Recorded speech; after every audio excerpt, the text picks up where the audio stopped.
Yo, what is up guys, Ghost here, and as I'm sure some of you guys have been, I leapt into Starfield's early access period yesterday, and honestly my first impressions are pretty damn good.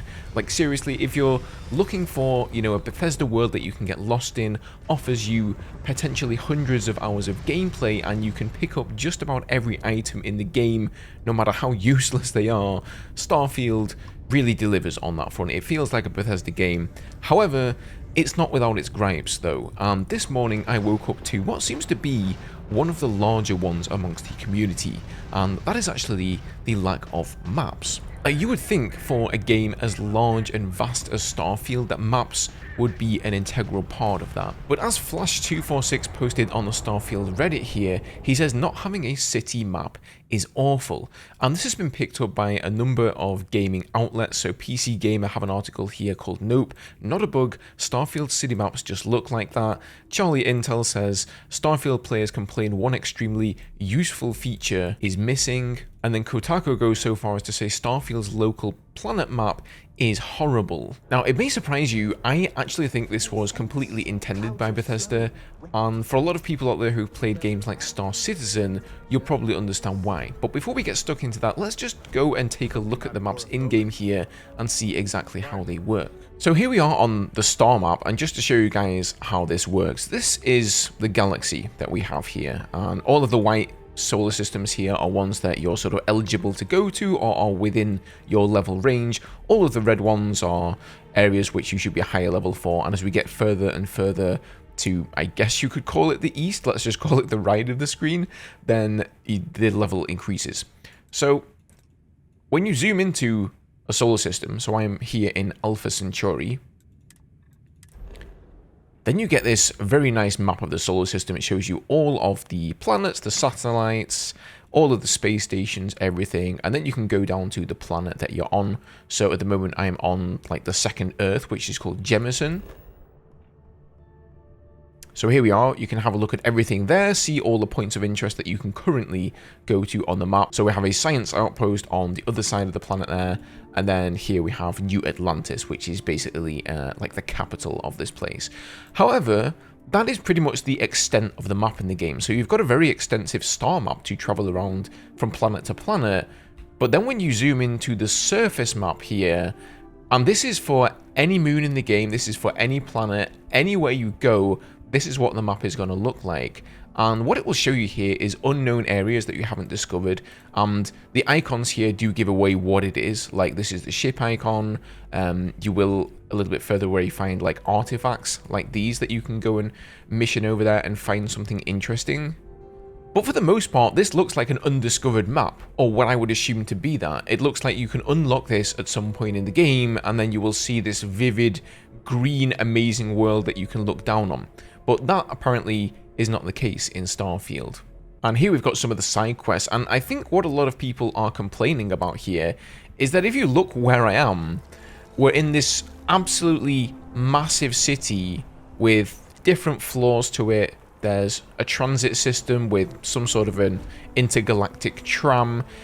It's not that easy to find your way around, and what's more is that all of the shops here that you need to visit, whether you need weapons or ship parts or anything in between, none of those things are really marked on the map. So if you want to find those things, you simply have to learn your way around the city for yourself. Now, I think on a moon that just has a rocky terrain, there are no bodies of water, there are no mountain ranges, no cities, and nothing really in your way, then like it's not a big of a deal, right? You can just come to the surface map and go, okay, there's something over here, let's just go drop a pin there and walk in that direction. You can also, if we go back into the game here, use your scanner to find the direction you need to go in. So if everything is nice and flat, you don't really need a map, but when you find yourself in a city like this, I think that is where some players are starting to struggle. So lots of players out there are saying things like, what, they have lasers and robots in the future but no Google Maps, or are Bethesda really that lazy that they couldn't be bothered to put proper maps in the game? After all, if you look at a game like Skyrim, that's a Bethesda game, right? And it has maps as well. I think this mostly comes down to Bethesda wanting to fuel your exploration of worlds and planets in the game.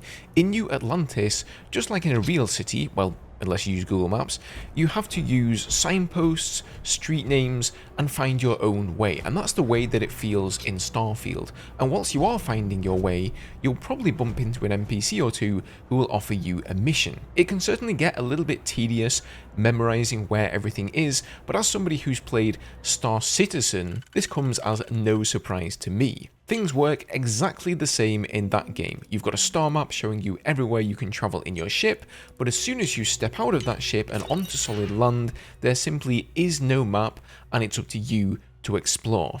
Now, at the same time, it's also true that Star Citizen is much more of a space game simulator that does a lot of things Starfield doesn't do, has a lot more realistic aspects to it, like having to refuel your ship, for example.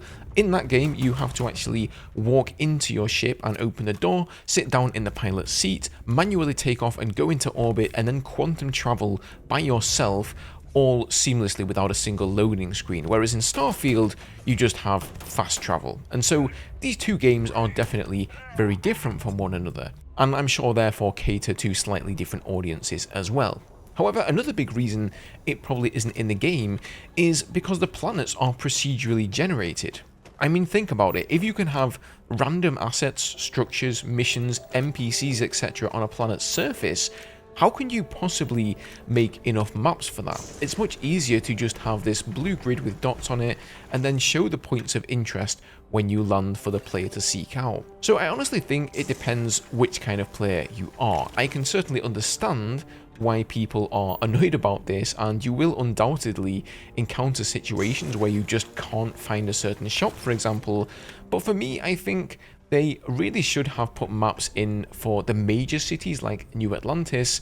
In fact, Map Genie already has this interactive map up and running here, which is a far better way to navigate New Atlantis than what they show you in the game. But then when it comes to the procedurally generated planets, I honestly don't think it's as important there. Needless to say, I'm sure if Bethesda don't implement maps for everything, which I have very little hope of them doing, the modding community on PC will get to work on this in no time. Now, this isn't the only gripe people have with the game either. I find the UI in general to be very unintuitive, cumbersome. You know, you've got this long list, especially with your items on the left side of the screen with subcategories, and whenever you go in there, you just have to scroll and scroll and scroll to find the item that you're looking for.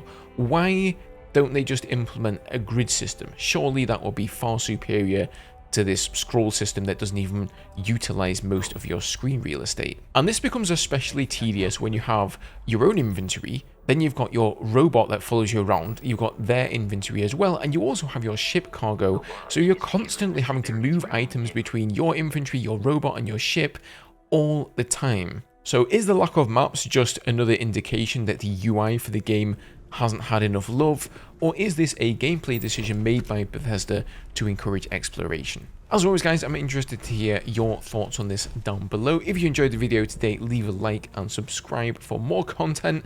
I'm not sure how much Starfield stuff I'm going to put out on the channel here, but, you know, we do mostly Battlefield, so who knows. Have a good one, guys, and I'll see you in the next video.